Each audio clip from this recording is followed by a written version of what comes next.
Hello, welcome. We define the property of continuous invariance.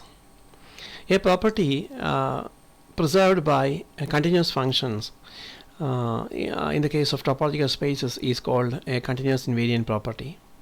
See, a property preserved by continuous functions in topological spaces is a continuous invariant property.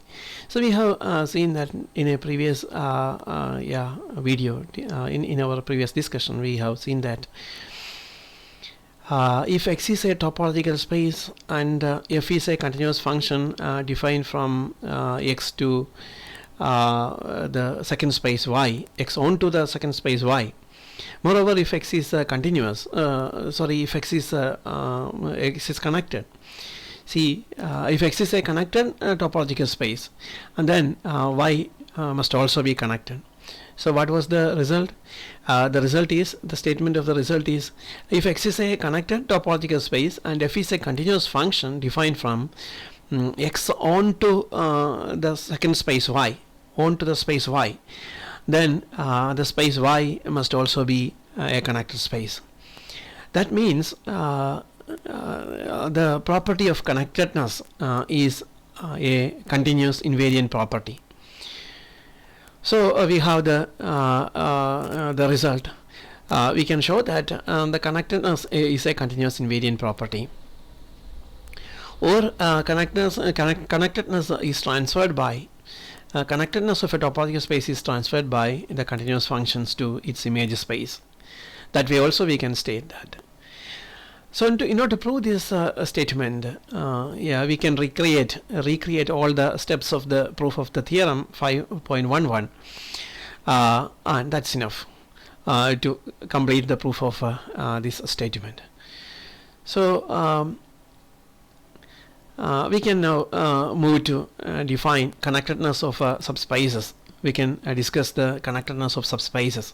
So what's a subspace? Subspace of a given topological space is a subset. Actually, it's a subset and which also possesses all the properties of a topological space.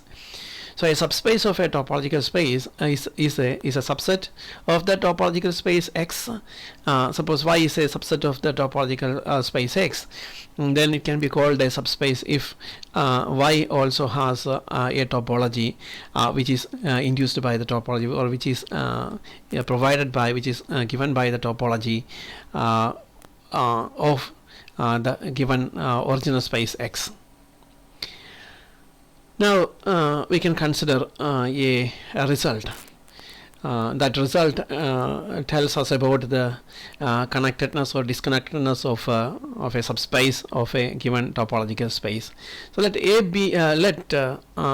Y be a subspace of a given space X. Let Y be a subspace of a given space X, and this subspace Y is disconnected if and only if there exists open sets U and V in X. If and only if there exists open sets U and V in X such that U intersection Y is non-empty, V intersection Y is non-empty, U intersection V intersection Y is empty, and Y is a subset of U union V. To prove this, see, you know that we want to develop the proof in both directions. So suppose that Y is disconnected. If Y is disconnected, thinking that Y is a topological space, then there must exist a disconnection for the topological space. That means there exists open sets A and B, two open sets A and B such that they make the disconnection for Y. So we choose that open sets A and B which exist in the subspace topology of Y such that A is non-empty, B is non-empty, A intersection B equal to empty set, A union B equal to Y. Using the definition of relatively open sets. See, using the definition of relatively open sets, then there must exist, or it's possible to find two open sets in X. These open sets are existing in X such that let's name these open sets U and V. So there must exist two open sets U and V in X such that A equal to U intersection Y B equal to V intersection Y, and A intersection B, you know that A intersection B is the empty set. So by replacing A and B, we get that U intersection Y intersection V intersection Y equals U intersection V intersection Y, but already U intersection, it's equal to phi, because A intersection B equal to phi, we know that A intersection B equal to phi. So using the fact that A intersection B equal to phi over its empty set, so A intersection B is the empty set, thus we get that U intersection V intersection Y is the empty set. See, here we write phi for empty set. Then since we know that Y equal to A union B, by taking union of A and B we get Y, and it's equal to U intersection Y union V intersection Y, it's equal to U union V intersection Y. It's then a subset of we have two intersection of two sets. We have the intersection of two sets. Then we know that that intersection is a subset of any one of the set. So this is clearly this set is this intersection. This is the intersection. This intersection is a subset of the first set U union V. It's the intersection of this set is U union V. Next we have to prove the conveys of the proof. Conveys of the statement must be proved. To prove the conveys, we suppose that U and V are open sets, subsets of X, such that U intersection Y is non-empty, V intersection Y is non-empty, and U intersection V intersection Y equal to empty set, and Y is a subset of U union V. We can now take A equal to U intersection Y, B equal to V intersection Y. Then A union B equal to U intersection Y union V intersection Y, and that equals U union V intersection Y equal to Y. Why? It's because we know that Y is a subset of U union V. Using the fact that Y is a subset of U union V, we get that this intersection equal to Y. Okay, and so Y is disconnected. It's because A and B can act as a disconnection for Y. Also, you may note that the other conditions of the disconnection, that's A is non-empty, B is non-empty, A intersection B is empty. All those we get easily from this given facts about the open sets U and V. Okay, so we are now moving to prove another state and prove another result. Theorem 5.17. In this theorem we state that if Y is a connected subspace of X, then its closure is also connected. Closure of Y is also connected. Suppose that Y is a connected subspace, and we want to show that closure of Y is connected, and we know that a subspace X is disconnected if and only if there exists a continuous function from X on to the 2-point space, the set EAB, A comma B, the 2-point set or 2-point space A comma B that contains only 2 points. Now by applying the above result, we shall show that there is no continuous function f from closure of Y onto the 2-point set EAB.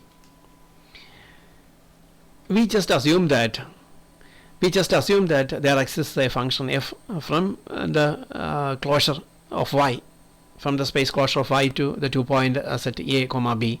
Then f is continuous, and also f is continuous. We assume that there exists a function and also it is continuous, and we shall now show that f is not onto. So it must be onto also to make sure that closure of Y is connected. So we are now proceeding to show that f is not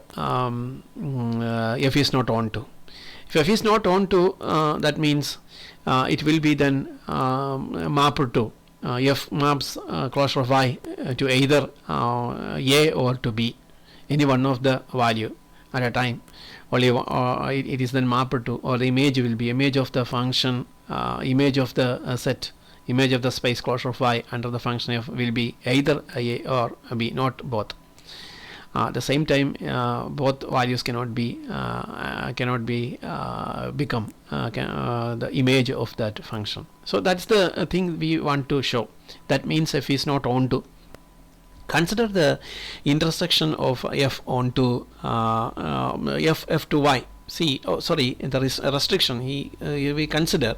Next, we consider the restriction, not the intersection. Consider the restriction of the function f to y.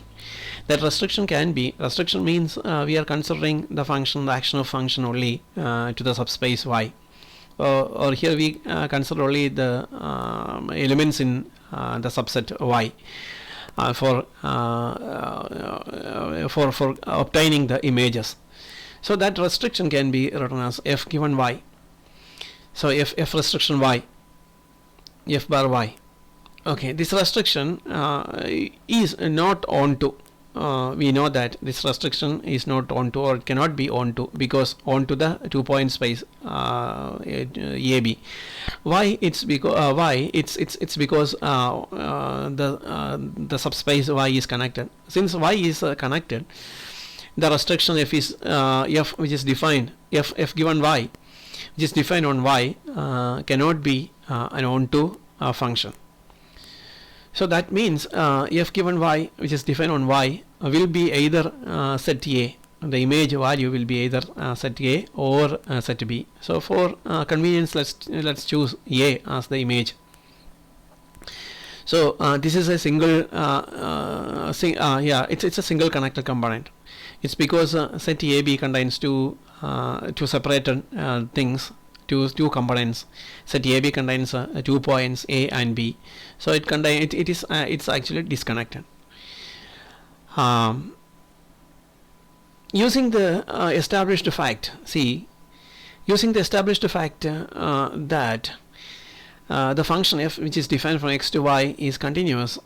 It's a continuous function if and only if for each subset A of x, f of closure of A is a subset of closure of fa. And this statement is already proved. We use the statement that if the function f defined from x to y is continuous, it's a continuous function if and only if for each subset A of x, f of closure of A is subset of closure of fa. So in this statement, you can make some substitutions. What are the substitutions that we have to make in this statement? Here we take x is equal to, in the statement, we can take x is equal to closure of y, because x is the big space. X is here bigger than it's a subspace. So x can be taken equal, at the place of x you can take closure of y. So since closure of y is bigger than y, so we replace x by closure of y, and you can now take in this statement the second the second space y can be replaced by set AB, and the subspace or subset of x, that's A is the subset of x, can be replaced by y. So x becomes closure of y, A becomes y, and y in this statement becomes set AB. Then applying that result, applying this part, f of closure of A is subset of closure of fa. Since A is equal to y, we get that f of closure of A's closure will be taken. So f of closure of y is subset of closure of f of A equal to y. So closure of fy. But closure of y, that it's closed. Okay, and then f of y now equal to, since we know that y is connected, and the function f it's a continuous function acting on y, so its image will be the singleton set. Why? Because y contains only one component. Since y contains only one component and f is continuous, so its image will be connected. and so it must be either A or B. So we have chosen for convenience, we have chosen that it's equal to set A. So f of y is equal to set A, and so closure of f of y, you can think about closure of f of y. Since since f of y equal to A, and closure of f of y must also be A, because it is it's a singleton set, it's closed.